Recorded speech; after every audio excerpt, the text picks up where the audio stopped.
Hi friends, നമസ്കാരം. ഞാൻ രാജേഷ് ഷിബിൻ. നിങ്ങൾക്കെല്ലാവർക്കും നമ്മുടെ ചാനലിലേക്ക് വീണ്ടും സ്വാഗതം. ഇന്ന് നമ്മൾ തയ്യാറാക്കുന്നത് സോയ ചങ്ക്സ് കൊണ്ട് സോയ 65 ആണ്. നമ്മൾ സാധാരണയായി കഴിക്കുന്ന ഇറച്ചിയിലും മുട്ടയിലും ഒക്കെ അടങ്ങിയിരിക്കുന്ന പ്രോട്ടീൻ ധാരാളമായി അടങ്ങിയിരിക്കുന്ന ഒന്നാണ് ഈ സോയ ചങ്ക്സ്. അതുകൊണ്ട് ഇത് നമ്മൾ തീർച്ചയായും വീട്ടിൽ ട്രൈ ചെയ്യേണ്ട ഒന്ന് തന്നെയാണ്.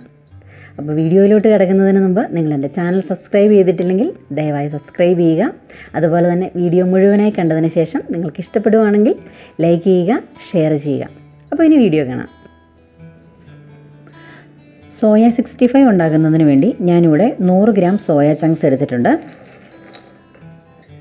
ഇനി നമുക്ക് ഇതിലോട്ട് ചൂടുവെള്ളം ഒഴിച്ച് ഇത് കുതിർക്കണം. അതായത് ഏകദേശം 30 മിനിറ്റോളം നമ്മൾ ഈ സോയ ചങ്ക്സ് കുതിർത്ത് വെക്കണം. ഇനി ഇളക്കി മിക്സ് ചെയ്ത് നമുക്ക് 30 മിനിറ്റ് ഇത് മാറ്റി വയ്ക്കാം. 30 മിനിറ്റ് കുതിർത്ത് വെച്ച സോയ ചങ്ക്സ് 3-4 പ്രാവശ്യം വെള്ളം മാറ്റി കഴുകി വാരി അതിനുശേഷം നന്നായിട്ട് പിഴിഞ്ഞ് അതിൻ്റെ ഉള്ളിലെ വെള്ളത്തിൻ്റെ അംശം മുഴുവൻ കളഞ്ഞെടുക്കണമെന്ന് പ്രത്യേകം ഞാൻ ഓർമ്മിപ്പിക്കുന്നു. ഇനി ഇത് വറുത്തെടുക്കുന്നതിന് വേണ്ടിയിട്ട് എന്തൊക്കെ മസാലകളാണ് ഇതിലോട്ട് ചേർക്കുന്നതെന്ന് നോക്കാം. ആദ്യം നമുക്ക് 1 ടേബിൾ സ്പൂൺ മീറ്റ് മസാല ചേർക്കാം. ഇനി 2 tablespoon Kashmiri chilli, 3 tablespoon cornflour. നിങ്ങൾക്കിതിന് പകരമായിട്ട് മൈദയോ ഗോതമ്പ് പൊടിയോ ഒക്കെ ഉപയോഗിക്കാവുന്നതാണ്. 1/2 ടീസ്പൂൺ ഉപ്പ്. ഇനി ഹാഫ് ലെമൺ ജ്യൂസ്. ഇനി ഇത് നന്നായിട്ട് മിക്സ് ചെയ്ത് കൊടുക്കണം. നിങ്ങൾക്കിതിൽ ഗരം മസാലയോ കുരുമുളക് പൊടിയോ ഒക്കെ ചേർക്കണം എന്നുണ്ടെങ്കിൽ അതൊക്കെ ചേർത്ത് കൊടുക്കുന്നതിന് ഒരു കുഴപ്പവുമില്ല. ഇപ്പം ഞാൻ സോയ ചങ്ക്സ് നന്നായിട്ട് മസാലയെല്ലാം മിക്സ് ചെയ്ത് വെച്ചു. ഇനി നമുക്കിത് എണ്ണയിൽ വറുത്ത് കോരിയെടുക്കാം. ഫ്രൈ ചെയ്യാനുള്ള പാൻ റെഡി ആയിട്ടുണ്ട്. ഇനി നമുക്കിതിലോട്ട് എണ്ണ ഒഴിച്ചു കൊടുക്കാം. ഞാനിപ്പോൾ സൺഫ്ലവർ ഓയിലാണ് ഉപയോഗിച്ചിരിക്കുന്നത്. ഫ്ലെയിം മീഡിയത്തിലോട്ടാക്കിയിട്ട് ഇനി നമുക്ക് ഈ തിരുമ്മി വെച്ചിരിക്കുന്ന സോയ ചങ്ക്സ് ഇട്ട് കൊടുക്കാം.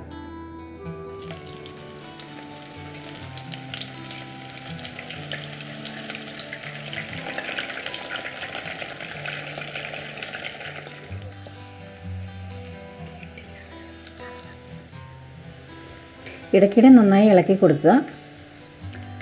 ഇതിപ്പോൾ നന്നായിട്ട് ക്രിസ്പി ആയിട്ട് വന്നിട്ടുണ്ട്. നമുക്കിത് തീ ഓഫ് ചെയ്ത് കോരിയെടുക്കാം.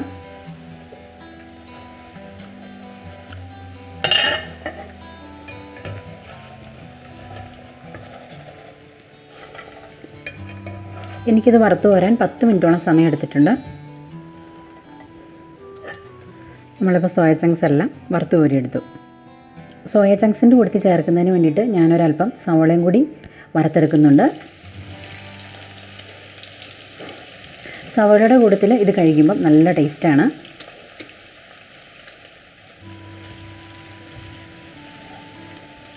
കാൽ ടീസ്പൂൺ ഉപ്പ് കൂടി ഇതിൽ ആഡ് ചെയ്ത് കൊടുക്കണം.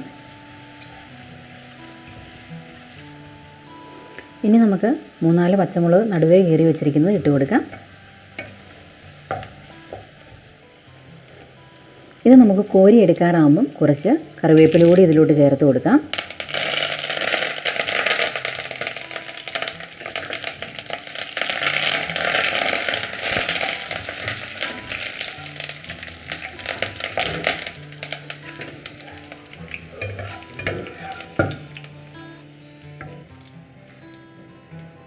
നമ്മളിന്ന് സോയ ചങ്ക്സ് നല്ല ക്രിസ്പി ആയിട്ട് വറുത്തെടുത്ത് സെർവ് ചെയ്യാൻ റെഡിയാക്കി വെച്ചിരിക്കുകയാണ്.